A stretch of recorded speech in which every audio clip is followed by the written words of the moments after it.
તો હવે part time અધ્યાપકોએ સરકાર સામે બાયો ચડાવી છે। વિવિધ માંગોને લઈને અખિલ ગુજરાત ખંડ સમય મંડળ મેદાનમાં ઉતર્યું છે અને અધ્યાપકોએ યુનિવર્સિટી બહાર કાળા કપડાં પહેરી વિરોધ નોંધાવ્યો હતો।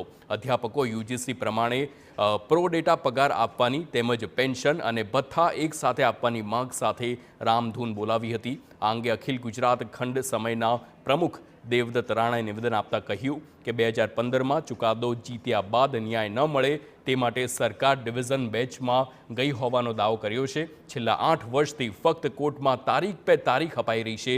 વધુમાં કહ્યું કે 30 વર્ષથી નોકરી કરતા હોવા છતાં પટાવાળા કરતા અધ્યાપકોનો પગાર ઓછો છે।